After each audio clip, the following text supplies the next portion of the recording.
Merci, monsieur le rapporteur. Madame la présidente. Monsieur le président, madame la ministre, monsieur le rapporteur, mes chers collègues, la santé publique, l'accès au système de santé fait partie pour moi des fonctions régaliennes de l'État. Et là, on voit bien notre système qui marche sur deux jambes.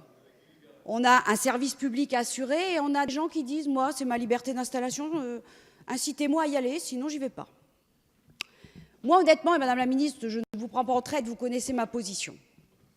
Ça a été tranché pendant la campagne de 2011 autour de François Hollande. On a dit on continue l'incitation.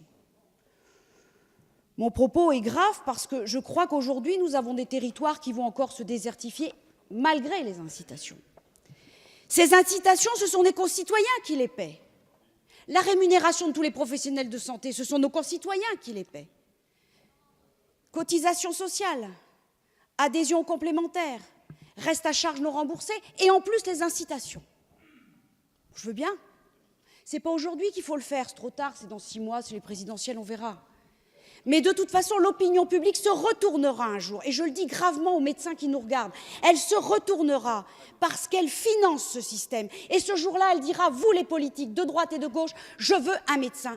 Il ne s'agit pas d'avoir un médecin à côté de chez soi partout. Il s'agit juste que le temps pour y aller soit raisonnable et que ces médecins soient de nouveau obligés de faire des gardes. Et si je le dis, c'est parce que quand il y a eu l'amendement de Madame Le Houerou, le lendemain, j'ai reçu de nombreux mails de médecins hospitaliers, mais aussi de médecins libéraux qui m'ont dit « vous avez raison ». J'ai reçu un mail d'un médecin hospitalier d'un tout petit hôpital de proximité qui a dit « l'espace d'attente de mon hôpital est devenu une salle d'attente de généralistes parce que la population n'a plus de médecins ». Donc aujourd'hui, nous avons continué l'incitation.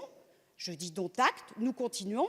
Nous ne serons peut-être même plus députés les uns les autres quand ça arrivera, mais un jour ça arrivera. Et je dirai ce jour-là devant ma télé, bravo, nous aurions peut-être dû le faire avant. Et tout ce qu'on dit sur les médecins, ça s'applique aussi aux professionnels de santé.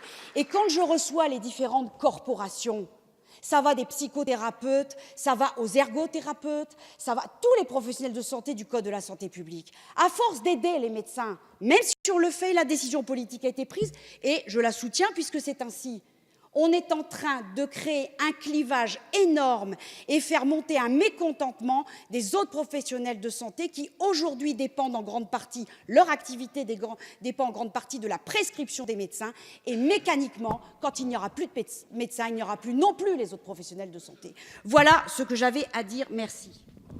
Merci, madame la présidente.